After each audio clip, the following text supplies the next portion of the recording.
Inama igira 16 yagakura yabereye Kazan mumajepfo y'igihugu kinini gusumba ibindi kumubumbe wisi ubumwe bwuburusia the Russian Federation yahujije ibihugu bigize ubumwe bwogushira hamwe nubudandaji BRICS ikabisojwe ku uyu wa kane ijegeje ibihugu rutura by'isi y'uburengero the West.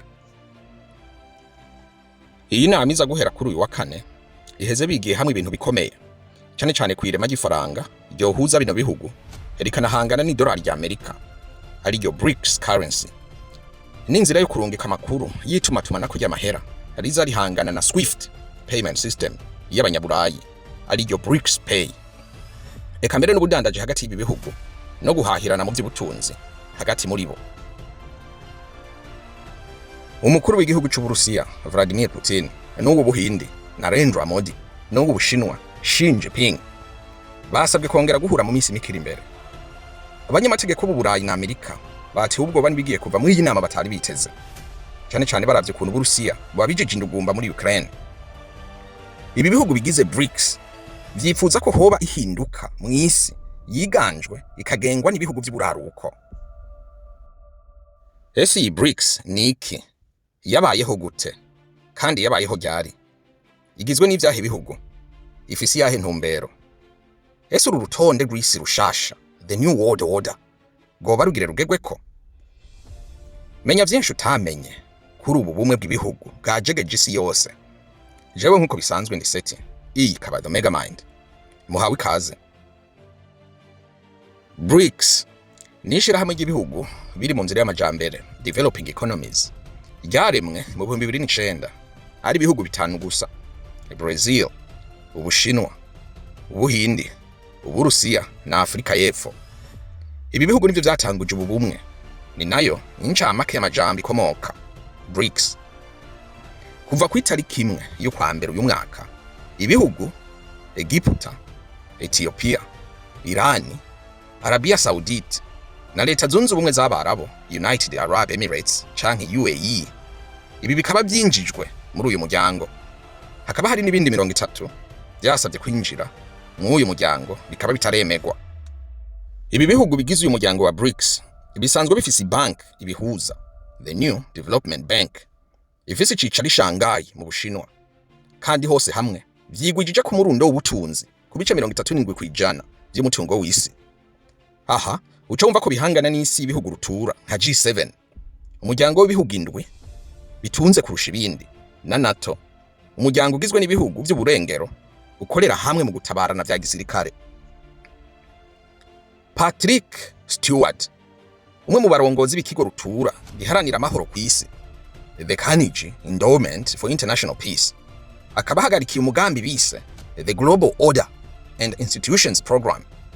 Uyu yabwiye Euronews ati iterabwoba ubu bumwe bw'ibi bihugu ku bihugu bihagarikiwe na Amerika ntabwo ririgaragaza ubu. Ntabwo haragera kisi y'uburengero ihangayikishwa n'aka kagwi tutabona neza ico kazogerako. Aka kagwi ntaco karigezako, no kwikanga gusa mu kwibaza ko bakumiriwe mu vyemezo bifatwa mu isi kuvyerekeye imari n'ifaranga muri rusange.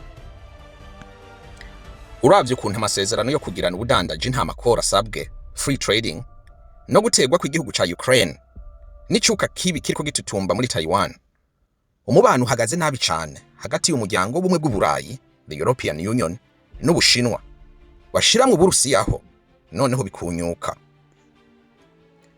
Gusa Patrick arongera ati kwiyongera kw'ibihugu muri BRICS ntabwo bizoyikomeza, ahubwo bizoyica intege. Uko ikomeza kongeramwe abanywanyi bashasha, itandukaniro no kudasa kw'ibi bihugu bizotuma bigorana cyane ko BRICS yiyunga igasenyera umugozi umwe ku mategeko n'imigabo n'imigambi bategekanya gukorerako ku rugero rw'isi. Bwana Patrick arabandanya ati urabiye ku ikarata y'isi BRICS biteye igomwe pe, ariko rero ku bumwe bw'ibi bihugu urahabona ikibazo. Raba nk'akarorero ibihugu by'akarere kamwe Ubushinwa n'Ubuhindi. Ibi bihugu ubwavyo bisanzwe biyifitiye amakimbirane hagati yavyo. Raba Arabia Saudite na Iran kuva kera narindi n'abansi b'ibihe byose. Muri iyi nama ya BRICS higaragaje ikindi gihugu c'amayobera, Turkiya. Iki umukuru wacu Tayyip Erdogan yatangaje isaho yitabiriye ino nama, kandi igihugu ciwe gisanzwe kiri muri NATO y'abanyaburayi, kandi camye kuva kera narindi kiri ku ruhande rw'abanyaburayi, the West. Ministre w'ububanyi n'amahanga wa Turkiya aheruka kuvuga ko impamvu bari kubahindura akarere ni kubera ko Uburayi buterekwa Turkiya ibaye umwe mu banywanyi b'umuryango wunze ubumwe bw'Uburayi, the European Union. Bwana Patrick abivuga ko ati ibi Turkiya iriko ikora no kwereka amakungu ko ifise ayandi mahitamwo y'ubudiplomasi. Ibi bishoboza Bwana Erdogan gutambikiza hagati na hagati. Ku ruhande rumwe yerekana ko yifatanije n'ibihugu bibiri mu nzira y'amajambere vya BRICS mu kababaro, urundi ruhande ikerekana Uburayi ko biri kumwe. Ikindi catangaje abantu ni seruka y'uwundi murayi, Antonio Guterres. Uyu yahora ari ministre wa mbere w'igihugu ca Portugal, ubu akaba ari umukuru wa leta zunze ubumwe z'isi, the United Nations. Ministri w'Uburayi n'amahanga wa Ukraine yanditse ku rubuga rwa X abinenga cane ati uku kuza kwa Guterres n'amahitamwo mabi cane adateza imbere umugambi w'amahoro kandi akonona isura nziza ya UN. Ministre w'ububanyi n'amahanga w'igihugu ca Lithuania Bwana Gabrielius Landsbergis nawe yarabigaye cane ku rubuga X, yanditse ati ibi nakaga unacceptable. Bishoboka ko Bwana Guterres yitabiriye ino nama nk'akaryo ko gushigikira amahoro no guhosha ingwano y'Uburusia na Ukraine, gusa kandi binerekana ko nta kibazo abona mu migambi n'imikorere ya Perezida Putin.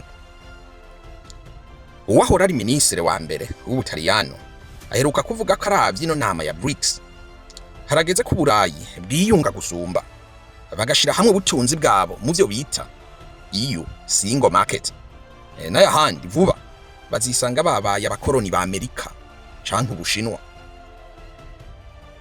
Perezida Cyril Ramaphosa w'igihugu ca Afrika y'Epfo, kimwe mu batanguje BRICS, yavuze ko BRICS izofasha cane mu guhindura isi y'ubumanuko ifatwa nk'iyasigaye inyuma cane mu majambere, kandi ihindura urutonde rw'isi, the world order.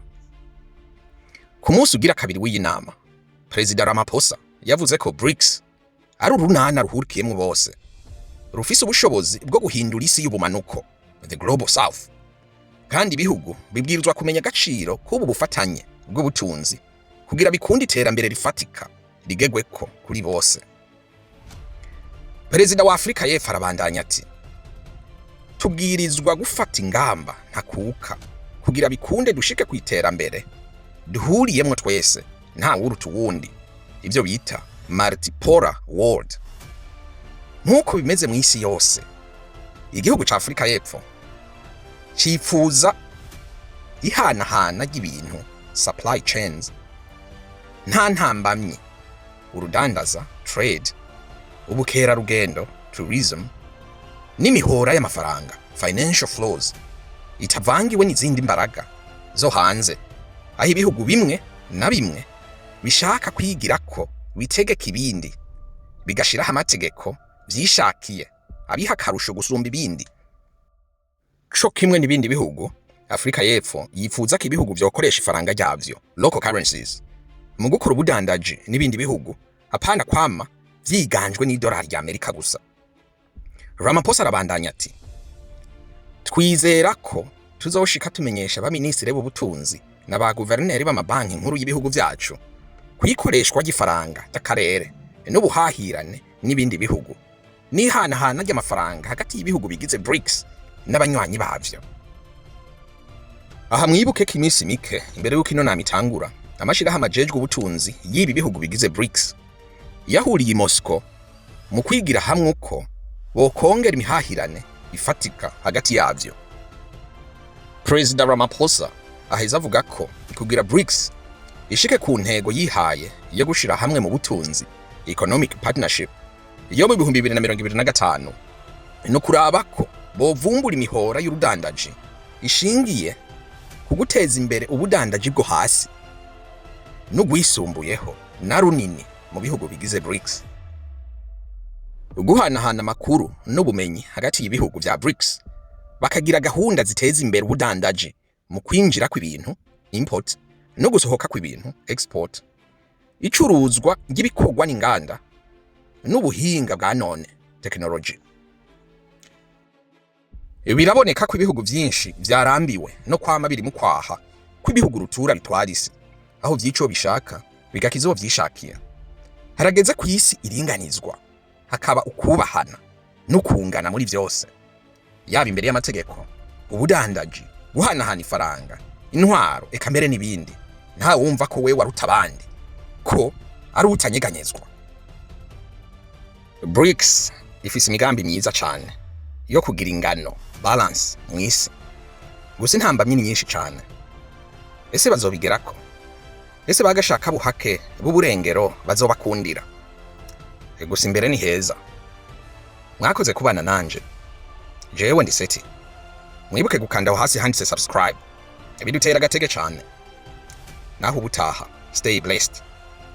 Ciao.